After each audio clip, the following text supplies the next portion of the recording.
آقا کریم علیہ السلام تشریف فرما تھے تو ایک بوڑھا شخص تشریف فرما ہوا، تو اس کو پذیرائی دیتے ہوئے جگہ دیتے ہوئے کچھ دیر لگ گئی، تو آقا کریم علیہ السلام نے ارشاد فرمایا لیس منا من لم یرحم صغیرنا ویوقر کبیرنا، جو چھوٹوں پر شفقت نہ کرے اور بڑوں کا حیا نہ کرے، بڑوں کی عزت نہ کرے، فرمایا ہمارے ساتھ اس کا کوئی تعلق نہیں ہے۔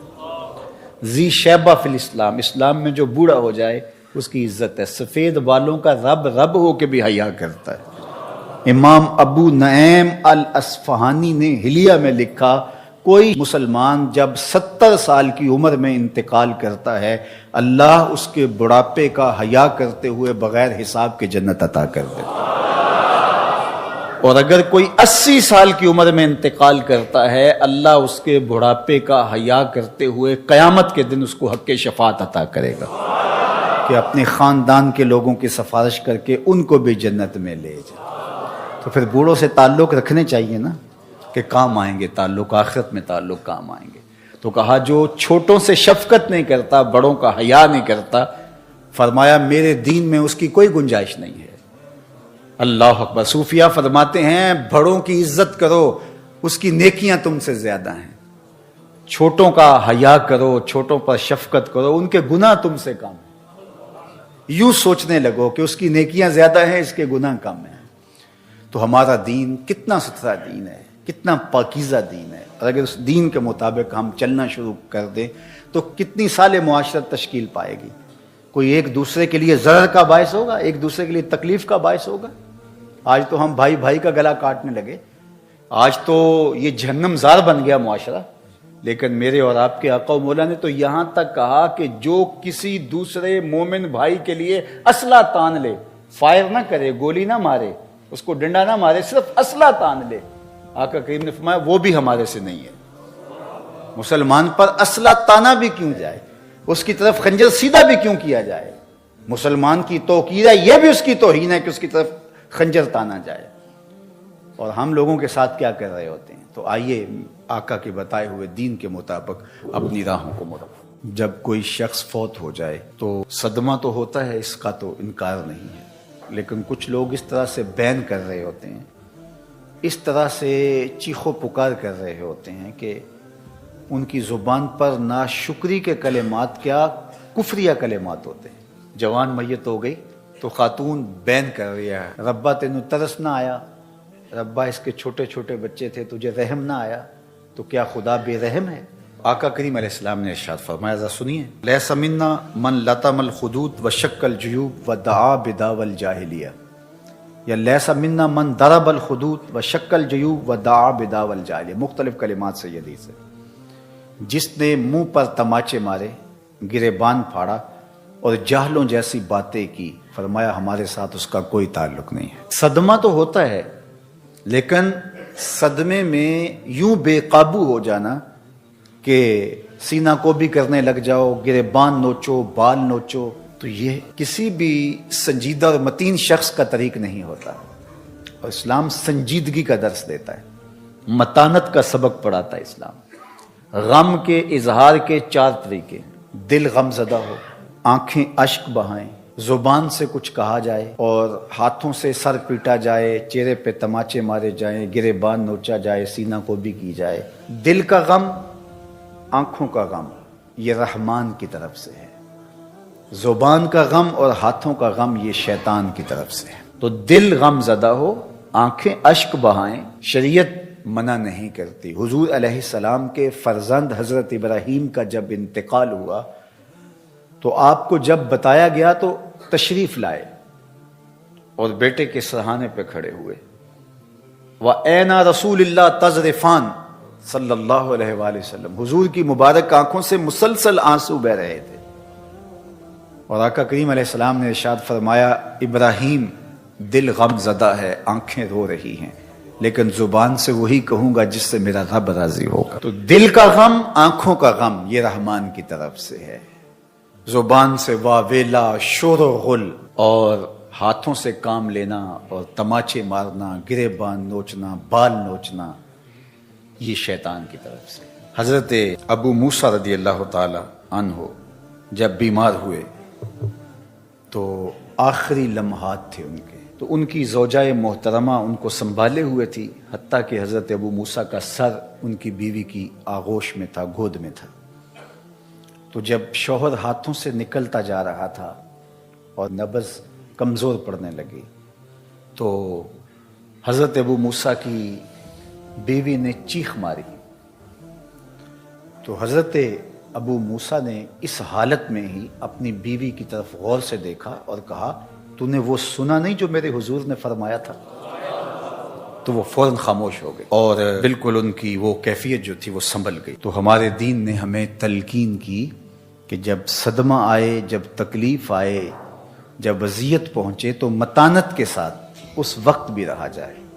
دل غم زدہ ہو اس پہ اختیار نہیں ہے، آنکھیں اشک بہائیں اس پہ اختیار نہیں ہے، لیکن زبان واویلا کرے اور کلمات کفریہ اور ناشکری کے کلمات زبان سے سرزد ہوں، اپنے بال نوچیں، سر کے بال کٹوا دیں، جس طرح کہ زمانہ جاہلیت میں کیا جاتا تھا، گریبان پھاڑ دیا جائے اور تماچے مارے جائیں، سینہ کوٹا جائے، تو یہ ہمارا دین ہمیں اس سے منع کرتا ہے، اس سے روکتا ہے، اور ایسا کرنے والوں کے لیے اتنی سخت وعید فرمائی کہ وہ ہمارے سے ہے ہی نہیں، اس کا ہمارے سے تعلق ہی نہیں۔ ظفر اسے آدمی نہ جانیے چاہے جتنا بھی ہو صاحب فہم و ذکا، جسے عیش میں یاد خدا نہ رہی، جسے تیش میں خوف خدا نہ رہا۔ خوشی کا موقع ہو تو پھول نہ جائے کہ شریعت کا اس وقت بھی پاس نہ رہے، بیٹے کی شادی ہے، عقیقہ ہے، ولیمہ ہے، کوئی عہدہ منصب مل گیا ہے، الیکشن جیت گیا ہے، تو شریعت کا پاس ہی نہیں ہے، جو کچھ ہو رہا ہے جی بیٹا خوشی کا موقع ہے، مسرتوں کا ہجوم ہے، جو مرضی کریں، اور دوسری جانب غم آئے تو زبان سے ناشکری کے کلمات۔ تو سنجیدگی، متانت اور درمیانہ راستہ ہمارے دین نے ہمیں بتایا ہے۔ کچھ زنانہ ٹائپ لوگ ہوتے ہیں نا، خواتین کے پاس جا کے بیٹھ جاتے ہیں، اس طرح کچھ خواتین ہوتی ہیں جو روزانہ 2 گھنٹے کے لیے گھر سے نکلتی ہیں، کبھی اس خاتون کے پاس بیٹھی، کبھی اس خاتون کے پاس بیٹھی، اور لگائی بجھائی کا عمل کیا اور واپس کئی گھر اجاڑ کے آ گئیں۔ بیوی سے کہا کہ تیرا شوہر تو تیرے ساتھ بہت زیادتیاں کرتا ہے، اس کے اندر تو یہ خرابی ہے، اس کے اندر تو یہ خرابی ہے، اس کے اندر تو یہ خرابی ہے۔ تو اس طرح میاں اور بیوی کے درمیان نزاع کھڑا ہو گیا۔ اگر ان کی زندگی گزرے بھی تو تلخ گزرے گی، نہیں تو طلاق پر نتیجہ پہنچے گا، اور طلاق جب ہوتی ہے اللہ کا عرش بھی کانپ اٹھتا ہے۔ یہ کوئی چھوٹی بات نہیں ہے۔ شیطان پانی کے اوپر تخت بچھا کے بیٹھ جاتا ہے اور اپنے چیلوں چانٹوں کو بھیجتا ہے کہ جاؤ ابن آدم میں بدکاریاں پھیلاؤ۔ کوئی کہتا ہے میں چوری کروا کے آیا ہوں، کہتا واہ واہ بڑا اچھا کام کیا تم نے۔ کوئی کہتا ہے میں ڈاکہ زنی کی ترغیب دی فلاں شخص کو، اس نے ڈاکہ کیا، وہ رہزنی کے کام پہ لگ گیا، کہتا تم نے بہت اچھا کام کیا۔ ایک کہتا ہے کہ میں یہ کیا، میں نے یہ کیا، وہ سب کو داد و تحسین سے نوازتا ہے۔ لیکن ایک شخص آتا ہے کہتا ہے کہ میں میاں بیوی کے درمیان اختلاف کھڑے کیے اور آج طلاق واقع ہو گئی، تو شیطان اٹھ کے کھڑا ہو جاتا ہے، تو باہوں میں سمیٹ لیتا ہے، کہتا ہے کام تو نے کیا ہے۔ تو میرے اور آپ کے آقا و مولا حضور ختمی المرتبت صلی اللہ علیہ وآلہ وسلم نے ارشاد فرمایا، لیس منا من خبب امرأة علی زوجہا ولیس منا من خبب عبدا علی سیدہ۔ جس نے بیوی کو شوہر کے خلاف ابھارا یا غلام کو آقا کے خلاف کیا، فرمایا ہمارے ساتھ اس کا کوئی تعلق نہیں ہے۔ بیوی کو جا کے شوہر سے بدزن کرنے کی کوشش کی، فرمایا ہمارے ساتھ اس کا کوئی تعلق نہیں ہے۔ میرا دین چغل خوری کا دین نہیں ہے، میرا دین محبت پھیلانے کا دین ہے۔ اسی طرح غلام کو آقا کے خلاف کرے، ملازم کو اس کے باس کے خلاف کر دے۔ کئی لوگوں کا عجیب رنگ ڈھنگ ہوتا ہے کہ وہ جا کے بدکاریاں ہی کریں گے اور ملازم کو اس کے باس کے خلاف کر دیں گے۔ نتیجہ کیا ہوگا کہ وہ یا تو پھر خائن بن جائے گا، یا پھر بدزنی اس حد تک بڑھے گی کہ وہ اس ملازمت سے نکال دیا جائے گا۔ اور یہ اس کو ملازمت متبادل دینے والا نہیں ہے۔ وہ ایک گھر کے باہر ایک چوکیدار کام کرتا تھا، تو ساتھ والا ہمسایہ گزرتے گزرتے رک جاتا اور کہتا کہ تجھے یہ کتنی تنخواہ دیتے ہیں؟ تو وہ کہتا 25,000 روپیہ۔ کہتا پتہ نہیں آپ کا کیسے گزارا ہوتا ہے، بس یہ کہہ کے چلا گیا۔ اور یہ جہاں سے تنخواہ لیتا ہے اس کو دشمن سمجھنے لگا اور سامنے والے کو اپنا ہمدرد سمجھنے لگا اور زندگی میں تلخی بھرنا شروع ہو گئی. اب اس نے جملہ صرف اتنا ہی کہا, وہ بڑی مشکل, پھر آپ کا تو کیسے گزارا ہوتا ہوگا؟ یہ تو ماشاءاللہ ان کے تو پاس بڑی جائیداد ہے, بڑے پیسے ہیں, یہ آپ کو اتنی تنخواہ دیتے ہیں, تو مجھے آپ دے دیجئے, آپ اس کو رکھ لیجئے, 50,000 روپے آپ لے لیجئے. لیکن وہ اپنے چوکیدار کو 20,000 دے رہا ہے, اس کو جا کے پوچھو تو وہ 20,000 روپے دے رہا ہے, لیکن اس کے کان میں گزرتے گزرتے کہہ دیا. تو آج اس معاشرت کے اندر تشدد, افتراق, ایک دوسرے کے خلاف نفرت پھیلانا, یہ ایک مشغلہ بن گیا ہوا ہے. خاندانوں کے اندر ایسے لوگ ہوتے ہیں, کچھ مرد ہوتے ہیں, کچھ خواتین ہوتی ہیں, جن کا کام ہی تفریق کی بدکاری کرنا ہے. اسی طرح کاروبار کے اندر بھی ایسے لوگ ہوتے ہیں جن کا کام تفریق کرنا ہے, بدکاری کرنا ہے, اور وہ لوگوں کو ایک دوسرے سے دور کرتے رہتے ہیں. اور سب سے بدترین شخص وہ ہے جو میاں بیوی کو آپس میں دور کر دیتا ہے, اور یہ رشتہ, خاندانی وحدت ٹوٹ جاتی ہے. اور اس سے بھی بدترین وہ ہے کہ جو مسلمانوں کو تفریق کر کے فرقہ بندی کی بنیاد ڈالتا ہے اور امت ٹکڑے ٹکڑے ہو جاتی ہے. تو اس لیے اللہ کے محبوب علیہ السلام نے کتنی سختی سے یہ بات ارشاد فرمائی کہ اس کا ہمارے ساتھ تعلق ہی نہیں ہے, اس کا ہمارے ساتھ رشتہ ہی نہیں. آپ جانتے ہیں کہ 1912 کے اندر طرابلس میں ایک جنگ ہوئی تھی اور اس میں بہت سارے مسلمان شہید ہوئے تھے. مسلمانوں نے اپنی بقا کی یہ جنگ لڑی تھی. تو اب اقبال اس کا حوالہ دے کہ حضور کی بارگاہ میں ایک اللہ اکبر, گراں جو مجھ پر ہنگامہ زمانہ ہوا, گراں مجھ پر جو ہنگامہ زمانہ ہوا, جہاں سے باندھ کے رخت سفر روانہ ہوا. یہ تصور کی کائنات ہے. فرشتے بزم رسالت میں لے گئے مجھ کو,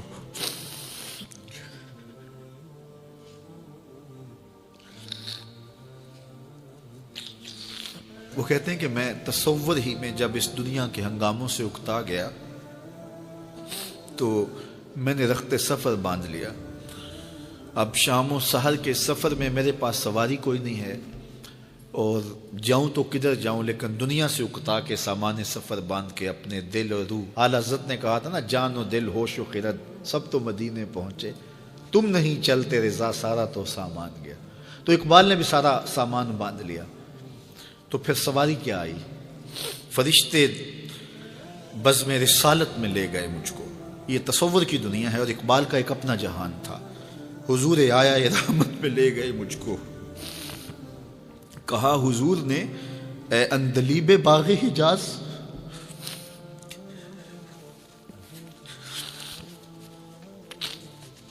کہا حضور نے اے اندلیب باغ حجاز, کلی کلی ہے تیری گرمی نواز گداز, ہمیشہ سرخوش جام بلا ہے دل تیرا, فتادگی ہے تیری غیرت سجود و نیاز. نکل کے باغ جہاں سے رنگ بو آیا, نکل کر باغ جہاں سے رنگ بو آیا, ہمارے واسطے کیا تحفہ لے کے تو آیا.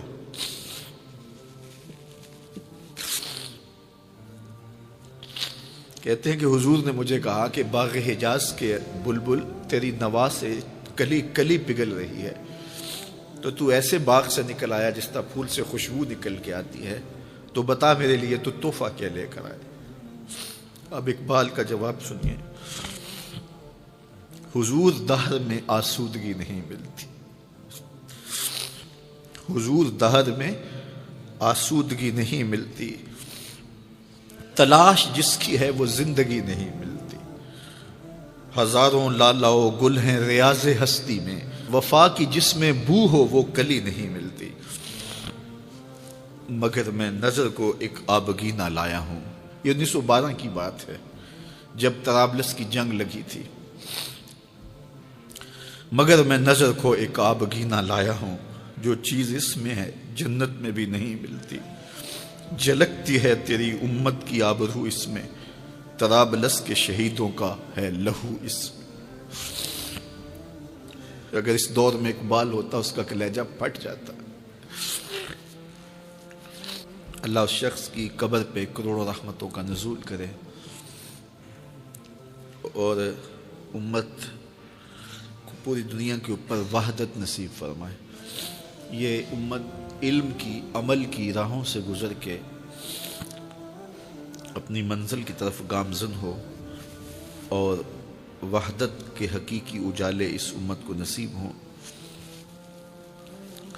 اور بٹکا ہوا آہو پھر سوئے حرم پہنچے اور یہ امت ایک منزل کی طرف وحدت فکر کے ساتھ وحدت عمل کے ساتھ آگے بڑھے اور کھویا ہوا وقار اس کو نصیب ہو. اقبال کے انہی لفظوں کے ساتھ میں اپنی گفتگو کو اختتام کی طرف لے جاتا ہوں. بٹکے ہوئے آہو کو پھر سوئے حرم لے چل، اس شہر کے خوگر کو پھر وسعت صحرا دے.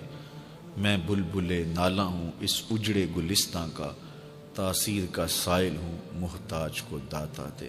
فکر اقبال کی روشنی میں اللہ ہمیں آگے بڑھنے کی توفیق دے. حضور کے وضو کا پانی صحابہ زمین پہ نہیں گرنے دے رہے اور اپنے ہاتھوں پہ لے رہے ہیں اور چہروں پہ مل رہے ہیں.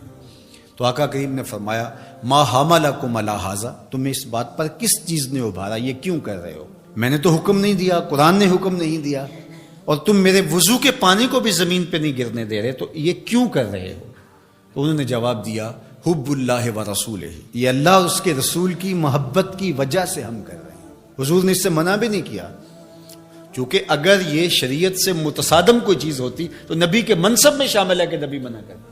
تو فرمایا جو چاہے اللہ اور اس کے رسول سے محبت کرے یا اللہ اور اس کا رسول اس سے محبت کرے، اس کو 3 کام کرنے چاہیے. ان میں سے پہلی بات فرمایا جب بھی بولے سچ بولے، اور دوسری بات ارشاد فرمائی جب اس کے پاس امانت رکھی جائے تو اس امانت میں خیانت نہ کرے، اس امانت کو صحیح لٹا دے. اور تیسری بات جو اس کا ہمسایہ بنے اس کی ہمسائیگی کے حقوق کا پورا خیال رکھے. تمہاری محبت کا یہ جذبہ صادقہ ہے کہ تم میرے وضو کے پانی کو بھی زمین پر نہیں گرنے دیتے، لیکن کہیں تمہاری محبت یہیں رک کر کے نہ رہ جائے اور لوگوں کے حقوق پامال نہ ہو جائیں، ہمسایوں کے ساتھ زیادتی نہ ہو جائے. تم محبت کی فراوانی جو ہے وہ اپنے سینے میں رکھے ہوئے ہو، لیکن عمل سے کہیں تم بے نیاز نہ ہو جاؤ، لہٰذا تمہاری زبان ہر حالت کے اندر سچ ہی بولنے کی خوگر ہو اور تم لوگوں کی امانتوں کا پورا خیال رکھو. اور تیسری بات ہے کہ ہمسائیگی کے حقوق تم کبھی بھی اس محبت میں آ کر کے ترک نہیں کر سکتے. میں اور آپ دیکھیں کہ ہماری محبت کہیں خام تو نہیں ہے کہ ہم دعوی محبت میں وہ چیزیں کر جاتے ہیں جن کی شریعت ہمیں اجازت دیتی ہے، شریعت کا حکم نہیں ہوتا اور ہمیں وہ کر لینی چاہیے، لیکن دوسری جانب جو طے شدہ شریعت کا نظام ہے اس کو کہیں ہم پامال تو نہیں کر جاتے اور محبت کی اس فراوانی کے اندر وہ چیزیں دب تو نہیں جاتی. حضور علیہ السلام کا یہ فرمان ہمیں پورا پیکج دیتا ہے. تصویر مکمل سامنے آنی چاہیے، مکمل نکھری ہوئی تصویر جس کے سارے خط و خال واضح ہوں. تو ہم ضرور اپنا جائزہ لیں اس حدیث کی روشنی میں جو میرے اور آپ کے آقا و مولا نے 3 چیزیں خاص طور پہ ارشاد فرمائیں کہ جب بھی بولیں سچ بولیں، تمہاری زبان جھوٹ سے آشنا نہیں ہونی چاہیے. یہ محبت رسول کا تقاضا ہے جو خود اللہ کے رسول نے ہمارے سامنے رکھا. اور ہمارے پاس جو امانت رکھی گئی ہو، امانت کی جو بھی صورت ہو، اس امانت میں ہم خیانت کبھی نہیں کریں گے. اور تیسری چیز یہ ہے کہ اپنے ہمسائیگی کے حقوق کا ہم ہر صورت کے اندر لحاظ رکھیں گے اور خیال کریں گے، ان کو کبھی بھی پامال نہیں ہونے دیں گے. یہ 3 چیزیں اگر ہم اپنی روح کے اندر سمو لیتے ہیں اور یہ ایسا نقشہ سامنے آتا ہے ہماری محبت کا، تو یہ محبت ماحول کے اندر خوبصورتی کی ضمانت بنتی ہے. ورنہ میرا رویہ چاہے وہ دین کے نام یا کسی اور نام سے ہو، اگر لوگوں کے لیے دین سے دوری کا سبب بن جائے تو مجھے سوچنا چاہیے کہ میں کھڑا کہاں ہوں اور میرا مزاج کس سمت جا رہا ہے اور میں اپنے آپ کا جائزہ لوں. میرے استاد فرمایا کرتے تھے کہ یہ نہ ہو کہ لوگ تمہیں پوچھے تم کون ہوتے ہو اور تمہیں بتانا پڑے یہ دیکھو مذہب کے خانے میں اسلام لکھا ہے. آپ فرمایا کرتے تھے صاحب نہ پوچھنا پڑے نہ تمہیں بتانا پڑے، تم دور سے آ رہے ہو، تمہاری وضاقت، طرز زندگی، انداز معاشرت، تمہارا حلیہ، تمہاری زندگی کی اسلوب دیکھ کے لوگ دور سے کہیں وہ دیکھو آقا کا غلام آ رہا ہے. اور اس پہ میں ایک اور بات کا اضافہ کرتا ہوں، اور وہ یہ کہ تم دور سے نظر آ رہے ہو تو لوگ کہیں وہ حضور کا غلام آ رہا ہے، لیکن تم قریب آ جاؤ تو پھر بھی لگے کہ تم حضور کے غلام ہو. یہ نہیں ہے کہ لوگ تمہارے نیڑے ہوں تو پھر پتہ چلے دور دور سے غلام رسول لگتا تھا، قریب آیا تو کچھ اور نکلا، رشتہ داری کر کے، کاروبار کر کے دیکھا، معاملہ کر کے دیکھا، تو اب پتہ چلا کہ اس کی داڑھی کا سائز تو ٹھیک تھا، اس کی پگڑی کا رنگ تو اچھا تھا، اس کا جبہ تو بڑا خوبصورت تھا، لیکن جب اس سے معاملت کر کے دیکھی تو یہ تو کچھ اور نکلا۔ اس کے لہجے میں یوں تو برف تھی، لیکن اس کے لہجے میں یوں تو برف تھی، لیکن جو چھو کے دیکھا تو ہاتھ جل گیا۔ تو یہ نہیں ہے کہ تم دور سے بھلے بھلے اچھے اچھے، تسبیح بھی ٹھیک ہے، مصلی بھی ٹھیک ہے، سب کچھ ٹھیک ہے، بڑی لمبی نمازیں پڑھتے ہو، انسان صوم و صلات کی وجہ سے نہیں پہچانا جاتا، انسان اپنے رویے اور عمل کی وجہ اور کردار کی وجہ سے پہچانا جاتا ہے۔ تو اس لیے ہم دور سے اچھے بھلے بھلے دکھائی دیں، لیکن جب کوئی ہم سے کاروبار کر کے دیکھ لے، ہماری ہمسائیگی میں مکان بنا کے ہمارا ہمسایہ بن کے دیکھے، اور جو ہے وہ ہم سے رشتہ داری کر کے دیکھے، بیٹی اور بیٹے کی شادی کر کے دیکھ لے، تو پھر پتہ چلے کہ یہ باقی تو سب کچھ ظاہر سے ٹھیک تھا، لیکن اندر تو بہت کڑوا نکلا، اندر تو بہت کسیلا نکلا۔ نہیں، کوئی دور سے ہمیں دیکھے پھر بھی ہم بھلے دکھائی دیں، اور قریب آ کے دیکھے تو اور سحر میں کھو جائے کہ حضور کے غلام واقعہ ہی ایسے ہوا کرتے ہیں۔ ایک انصاری خاتون حضور کی خدمت میں حاضر ہوئی اور اس نے کہا، حضور میرے بیٹے پر نزع کا عالم طاری ہونے کو ہے اور اس کی عجیب حالت ہے، تو آپ اگر تشریف لائیں تو آپ کی مہربانی ہو۔ تو حضور اس کے گھر تشریف لے گئے۔ جب حضرت اسرائیل کسی کی روح قبض کرتے ہیں تو پاؤں کی جانب سے روح قبض کرتے ہیں، تو آقا کریم علیہ السلام سرہانے کی جانب جا کے کھڑے ہو گئے۔ تو حضرت اسرائیل جب روح قبض کرنے لگے تو آقا کریم کیا کہتے ہیں؟ ارفق یا اسرائیل بصاحبی ھذا، اسرائیل یہ میرا ہے، اس کے ساتھ نرمی کرنا۔ میرے والد گرامی جب یہ حدیث بیان کرتے تھے تو ان کی آنکھوں سے آنسو تھمتے نہیں تھے۔ حضرت اسرائیل نے جواب دیا، کر عینا کا، حضور آپ کی آنکھیں ٹھنڈی ہو جائیں، صرف آپ کے اس امتی کے ساتھ ہی میرا یہ سلوک نہیں ہوگا، جو بھی آپ کا امتی ہوگا اس کی روح میں نرمی سے ہی قبض کیا کروں گا۔ اللہ اکبر۔ تو حضور علیہ السلام کی یہ شفقت اس امت پر، عزیز علیہ ما انتم، تمہارا مشقت میں پڑھنا اس نبی پر گراں گزرتا ہے۔ تو اس لیے ہمیں یہ اعزاز ہے کہ ہم حضور کی امتی ہیں، اور ہمارے سارے دکھوں کا مداوع، ہمارے سارے دردوں کا علاج حضور کی ذات گرامی ہے۔ اس لیے ہم اس پر ناز بھی کرتے ہیں اور اس پر شکرانے کے رنگ بھی اختیار کرتے ہیں۔ اور دوسری بات میں آپ سے یہ عرض کرنا چاہتا ہوں کہ یہ ہماری عقیدتوں کا اظہار ہے، یہ ہماری محبتوں کے بکھرتے ہوئے رنگ ہیں، اور ہماری محبت اس کی متقاضی ہے کہ ہم ان کے نام کے جھنڈے لہرائیں، ان کے نام کے پھریرے لہرائیں، ان کے ذکر میں جلوس بھی نکالیں، محافل کا انعقاد بھی کریں، اپنے گھروں پہ چراغاں بھی کریں، عقیدتوں اور محبتوں میں مٹھائیاں بھی بانٹیں۔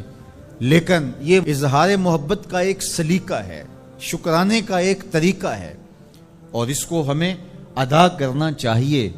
کسی بھی خوشی اور مسرت کے ملنے پر دنیا کا دستور ہے کہ وہ اظہار محبت کے مروجہ اسلوب کو اختیار کرتے ہیں، لیکن ہماری محبت یہیں ٹھہر نہیں جانی چاہیے۔ جس آقا نے ہمارے لیے غار سجدہ کے نوکیلے پتھروں پر پیشانیاں رکھ کے دعائیں مانگی ہیں، جو آقا کریم ہماری درد اور کسک کو محسوس کرتے ہیں، اور ہمارا بے چین ہو جانا حضور کے لیے بےتابی کا باعث بنتا ہے، کیا اس آقا کے لیے ہم صرف ایک دن کا میلاد کر کے یا ایک مہینے کی محافل کا انعقاد کر کے پھر اپنے گھر میں بیٹھ جائیں گے، اپنی خواہش کی زندگی گزاریں گے؟ یا اس آقا و مولا کا ہمارے اوپر حق ہے کہ ہم اپنی ساری زندگی اس آقا کے نام لگا دیں گے؟ تو آپ کا چراغاں صرف بنیروں پہ نہ رہے، کوئی دیا لے کے دل کی تاریک گلیوں میں بھی آئیں اور یہاں بھی چراغ روشن کریں۔ آپ نے جھنڈیاں لگائیں، گھروں کو سجایا، اور جو ہے وہ گلیاں صاف کر دیں کہ حضور کے میلاد کا یوم سعید ہے، تو بازار بھی سج گئے، گلیاں بھی سج گئیں۔ تو کہیں ایسا نہ ہو حسد، بغض، کینے اور نفرت کے کوڑے کباڑ کے ڈھیر ہمارے دلوں میں پڑے رہیں۔ کوئی جھاڑو لے کے دل نگر میں بھی آئیں اور دل نگر کی بھی صفائی کریں، اندر بھی صاف ہو، تمہارا ظاہر بھی صاف ہو، تمہاری گلیاں بھی صاف ہوں، دل کی گلیاں بھی شفاف ہوں، تمہارے بنیروں پر بھی چراغاں ہو، دل کی گلیوں کے اندر بھی حضور کی محبت کا چراغاں ہو، تو ظاہر بھی ستھرا اور باطن بھی ستھرا، پھر حضور کے نام پر اپنی پوری زندگی گزار دینے کا عزم کیجئے۔ آج کا دن تجدید عہد کا دن ہے، ہم اپنے آقا و مولا سے آج عہد کریں، حضور ہم آپ کے لیے اپنی پوری زندگی وقف کرنے کا عہد کرتے ہیں، ہم جئیں گے تو آپ کے لیے، ہم مریں گے تو آپ کے لیے، ہماری ایک ایک سانس آپ کی یاد میں، آپ کی محبت میں، آپ کے لائے ہوئے نظام کے غلبے کے لیے بسر ہوگی۔ تو اگر ہم یہ عزم کرتے ہیں تو کس قدر حضور کی خوشنودی کا باعث ہوگا۔ تو اپنے میلاد کو ایک دن پر محدود نہ کیجئے، چند لمحوں اور چند ساعتوں پر جز وقتی محبت سے اپنے آپ کو مطمئن نہ کر لیجئے، بلکہ حضور علیہ السلام سے کل وقتی محبت کیجئے۔ ہمارے آقا و مولا نے ہم سے جز وقتی محبت نہیں کی کہ حضور نے کچھ لمحوں کے لیے ہمیں تعلیم ارشاد فرما دی اور ہمارے لیے کچھ لمحوں کے لیے احساس کر لیا، پھر اس کے بعد ہمیں یوں ہی چھوڑ دیا، ایسا نہیں۔ حضور ہمیں نہ زندگی میں چھوڑا، حضور نہ نزا کے وقت چھوڑتے ہیں، نہ حضور ہمیں قبر میں چھوڑتے ہیں، نہ حشر میں چھوڑنے والے ہیں۔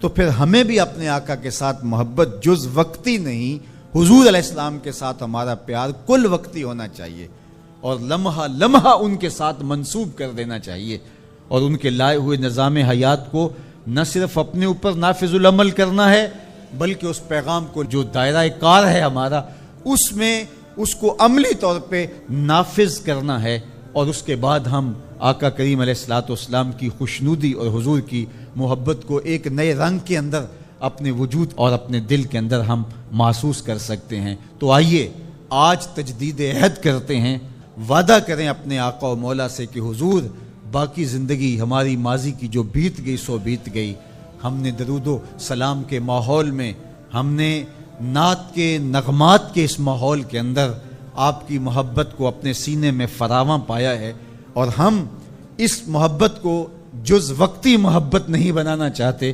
بلکہ کل وقتی محبت کی صورت کے اندر ہم اس محبت کو ڈھالنا چاہتے ہیں۔ تو ہم عہد کرتے ہیں کہ ہم اپنی ساری زندگی آپ کے نام لگاتے ہیں، ہم جئیں گے تو حضور آپ کے لیے، ہم مریں گے تو حضور آپ کے لیے، ہماری ایک ایک سانس آپ کے نام ہوگی، ہماری زندگی کی ایک ایک ساتھ آپ کے لیے وقف ہوگی، ہم آپ کے دین کے لیے ہر وقت کوشاں ہوں گے، آنے والی نسلوں کو آپ کا پیار سکھائیں گے، آپ کی محبت سکھائیں گے۔ کتابوں کمایا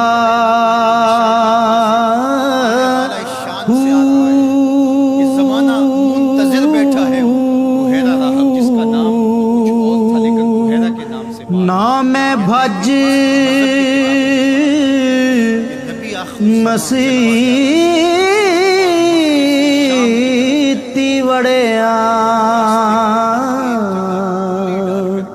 نا تسبا، اور میں ان کے دیدار کی دولت سے فیض یاب ہو جاؤں گا۔ مذہب کی کتابوں میں ساری نشانیاں اس نے پڑھ رکھی تھی۔ وظیفہ کیا کرتا ہے یہاں بیٹھ کے؟ صبح ہوتے ہی مکان کی چھت پہ چڑھ جاتا ہے، اپنی اس کٹیا کے اوپر چڑھ کر کے حجاز کی طرف آنے والے قافلوں کی راہیں تکتا ہے۔ قافلے گزر جاتے ہیں، شام کو پھر نیچے آ جاتا ہے، اگلے دن سویرے پھر یہی عمل شروع ہو جاتا ہے۔ شب ہجر کی سختیاں کوئی اس سے جا کے پوچھے، تیری راہ تکتے تکتے جسے صبح ہو گئی، مدتیں بیت گئی، ماہ و سال گزر گئے۔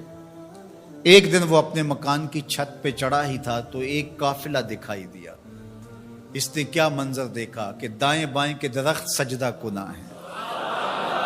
سمجھ گیا میرا مقصود آ گیا ہے، جس کے لیے انتظار کی گھاتیں تھیں، جس کے لیے منتظر رہا شب و روز، جس کے لیے راستے میں کلی ڈال کے بیٹھا ہوا تھا، وہ مقصود، وہ گوہر مراد آج نصیب ہونے والا ہے۔ تو جلدی سے نیچے اترتا ہے اور اپنے مصاحبوں سے کہتا ہے، جلدی جلدی اس قافلے والوں کا کھانا تیار کر دو۔ کہا کہ پہلے بھی قافلے گزرتے ہیں، یہاں رکتے بھی ہیں، آپ نے کسی کو پوچھا بھی نہیں۔ کہا بس آج کسی کی طفیل ان کو کھانا دیا جا رہا۔ یہ قافلہ جب قریب پہنچا اور انہوں نے پڑاؤ کیا، اس کی کٹیا کے قریب بہت بڑا ایک درخت تھا، وہاں رک گئے۔ تو اس نے میسج بھیجا کہ آج دوپہر کا کھانا تمہارا میرے ساتھ ہوگا، آج تم میرے مہمان ہو۔ یہ بہت خوش ہوئے کہ ہم پہلے بھی گزرتے تھے، یہاں رکتے بھی تھے، اس نے کبھی پوچھا بھی نہیں تھا، آج خاص پذیرائی ہے۔ کھانے کا وقت ہوا تو وہ آیا، اور جس طرح وہ لوگوں کے مجمع میں کسی کو ڈھونڈ رہا ہو، حضور علیہ السلام اونٹوں کے پاس تھے، 12 سال حضور علیہ السلام کی عمر تھی. تو آقا کریم وہاں تشریف فرما تھے اور یہ سارے یہاں کھانا کھانے درخت کے نیچے بیٹھے تھے. میرے والد گرامی اللہ ان کی قبر پہ کروڑوں رحمتوں کا نزول فرمائے. تو یہاں ترمذی شریف کے اندر تفصیلی واقعہ موجود ہے. اس میں عربی الفاظ جو ہیں ان کا ترجمہ اپنے لہجے میں وہ یوں کیا کرتے تھے کہ وہ بحیرہ راہب آ کر کے ان سے کہتا ہے کہ بارات آئی بیٹھی ہے دولہا کہاں ہے. بارات آئی بیٹھی ہے دولہا کہاں ہے.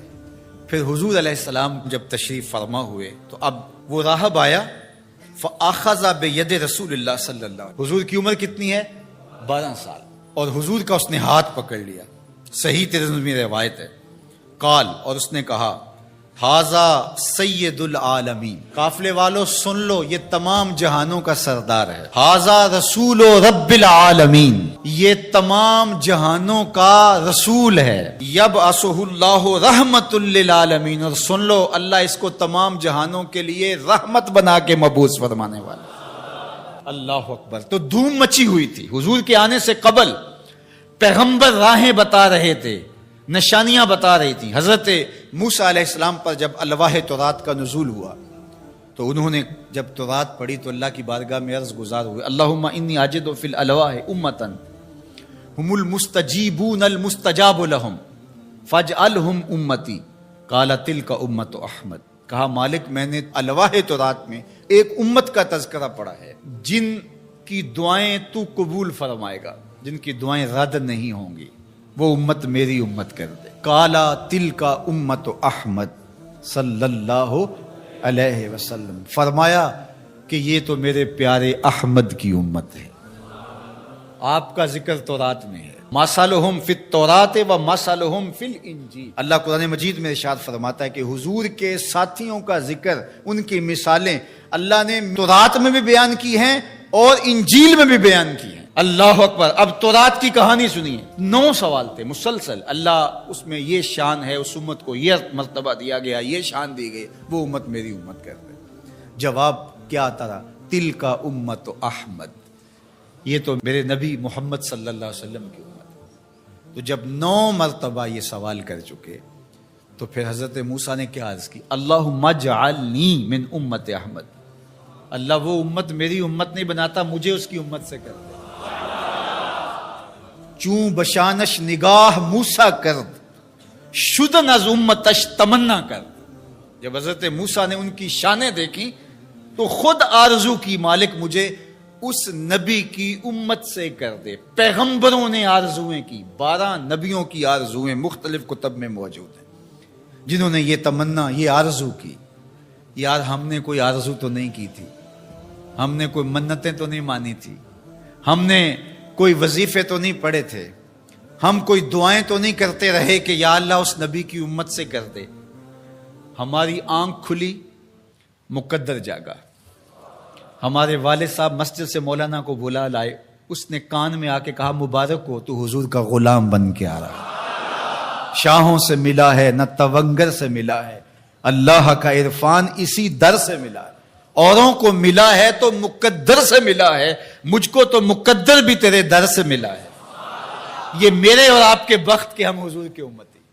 میرے والد گرامی جھوم کے پڑھا کرتے تھے محمد جانے جانا ہے پیغمبر ہو تو ایسا. محمد جانے جانا ہے پیغمبر ہو تو ایسا ہو, رسولوں کی بشارت سے مبشر ہو تو ایسا ہو, امر توقیر کا سب کو موکر ہو تو ایسا ہو, کیا ہم کو غلام ان کا مقدر ہو تو ایسا ہو. کیا ہم کو غلام ان کا مقدر ہو تو میری خوش قسمتی میں تیرا امتی. بری نازم کے ہستم امتے تو گناہ گارم و لیکن خوش نصیبم. میں اس بات پہ ناز کرتا ہوں کہ حضور میں آپ کا امتی ہوں, گناہ گار ہوں لیکن خوش نصیب ہوں. تو ساری زندگی بھی اس نعمت کا شکرانہ ادا کرتے رہیں, حق کے شکر ادا نہ ہو پائے. کہ اے تن رب دا سچا حجرا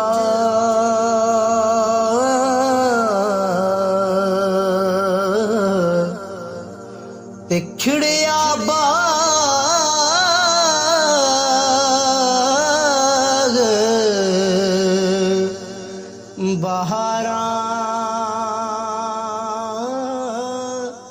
ہوں